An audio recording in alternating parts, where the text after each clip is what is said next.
ഓം നമ ശിവായ. ജ്യോതിഷ രത്നം ചാനലിലേക്ക് ഏവർക്കും സ്വാഗതം.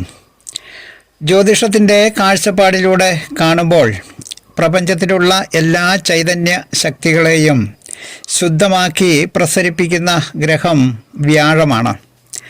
നമ്മുടെ ബുദ്ധിക്കും യുക്തിക്കും അതീതമായ ചിന്തകളും ധാർമ്മിക കാര്യങ്ങളും ജ്യോതിഷത്തിൽ വ്യാഴത്തെ കൊണ്ട് ചിന്തിക്കുകയും പരിശോധിക്കപ്പെടുകയും ചെയ്യുന്നു. സാഹിത്യത്തിൻ്റെ അടിസ്ഥാനത്തിലുള്ള തൊഴിലുകൾ, നല്ല സംഭാഷണ ചാതുര്യം ഇവയ്ക്കൊക്കെയും കാരണഭൂതനായിരിക്കുന്നത് വ്യാഴമാണ്. ധനത്തിൻ്റെ അധിപതിയും സന്താനത്തിൻ്റെ കാരകനും വ്യാഴം തന്നെയാണ്. അധർമ്മത്തെ വ്യാഴം എതിർക്കുകയും ചെയ്യുന്നു. വ്യാഴം ഒരു ശുഭഗ്രഹമാണെങ്കിൽ പോലും ചിലപ്പോൾ മാരകനായി മാറുകയും മരിപ്പിക്കുന്നവൻ തന്നെ ആയിരിക്കുകയും ചെയ്യുന്നതാണ്. ജാതകത്തിൽ ഇഷ്ടസ്ഥാനങ്ങളിൽ നിൽക്കുന്ന വ്യാഴം ജാതകനെ വലിയ കീർത്തിയുള്ളവനാക്കി തീർക്കുകയും കുബേരന് തുല്യം ധനവാനാക്കി മാറ്റുകയും ചെയ്യും.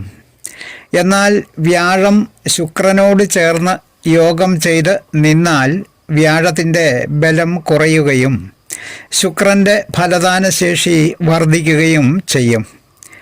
വ്യാഴാഴ്ച ദിവസം ജനനമുണ്ടാകുമ്പോഴും മധ്യാഹ്ന സമയത്തും രാശി മധ്യത്തിലും ഉത്തരായന കാലത്തും സ്വക്ഷേത്രങ്ങളായ ധനു, മീനം രാശികളിലും വൃശ്ചികം, കർക്കിടകം, കുംഭം എന്നീ രാശികളിൽ നിൽക്കുമ്പോഴും ലഗ്നഭാവം, 4-ാം ഭാവം, 10-ാം ഭാവം എന്നീ ഭാവങ്ങളിൽ നിൽക്കുമ്പോഴും വ്യാഴം പ്രത്യേകം ബലവാൻ ആയിരിക്കുന്നതാണ്.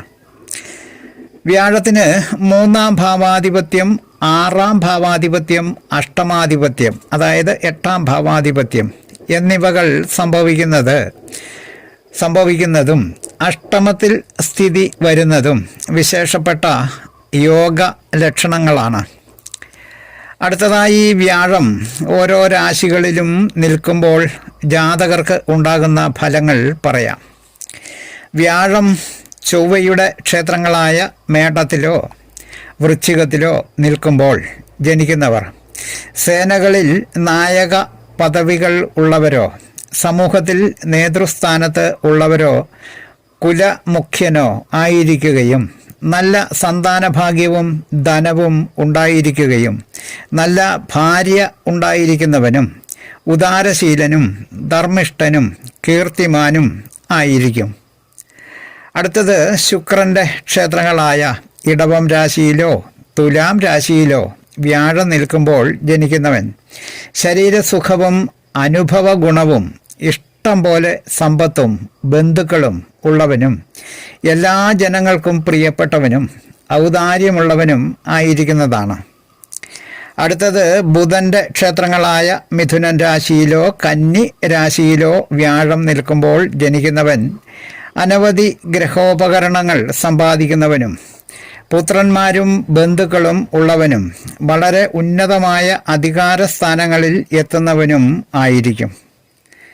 അടുത്തത് വ്യാഴം തൻ്റെ ഉച്ച ക്ഷേത്രമായ കർക്കിടകത്തിലോ ശനിയുടെ ക്ഷേത്രമായ കുംഭത്തിലോ നിൽക്കുമ്പോൾ ജനിക്കുന്നവൻ ധനത്തിൻ്റെയും ധാന്യത്തിൻ്റെയും സമൃദ്ധിയും നല്ല ഭാര്യ ഉണ്ടായിരിക്കുന്നവനും വിദ്യയും കീർത്തിയും സുഖവും ബുദ്ധിശക്തിയും ഉള്ളവനും നല്ല ഭംഗിയുള്ള വീടുകൾക്ക് ഉടമസ്ഥനും ആയിരിക്കുന്നതാണ്.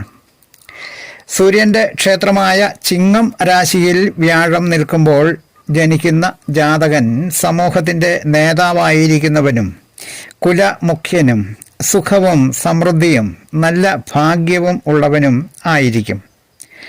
അടുത്തത് വ്യാഴത്തിൻ്റെ സ്വന്തം ക്ഷേത്രങ്ങളായ ധനു രാശിയിലോ മീനം രാശിയിലോ വ്യാഴം നിൽക്കുമ്പോൾ നല്ല ധനമുള്ളവനും പ്രഭുവും ദേശത്തിൻ്റെ നാഥനും ആയിരിക്കുന്നതാണ്.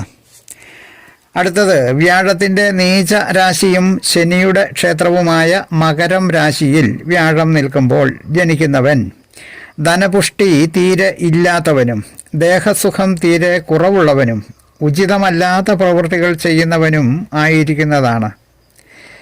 വ്യാഴം മേടം മുതൽ മീനം വരെ രാശിയിൽ സ്ഥിതി ചെയ്യുമ്പോൾ ജാതകർക്ക് അനുഭവമാകുന്ന ഫലങ്ങൾ പറഞ്ഞ വീഡിയോ ശ്രദ്ധിച്ച എല്ലാവർക്കും നന്ദി, നമസ്കാരം. തലക്കുറി, ജാതകം, പൊരുത്തം, മുഹൂർത്തം, പ്രശ്നം തുടങ്ങി ജ്യോതിഷ സംബന്ധമായ എല്ലാ സേവനങ്ങൾക്കും 9625232894 എന്ന ഫോൺ നമ്പറിലോ വാട്സപ്പിലോ ബന്ധപ്പെടാവുന്നതാണ്. സ്നേഹപൂർവം മോഹനൻ ജ്യോത്സ്യർ, ജ്യോതിഷ ആചാര്യ. ഓം നമഃ ശിവായ.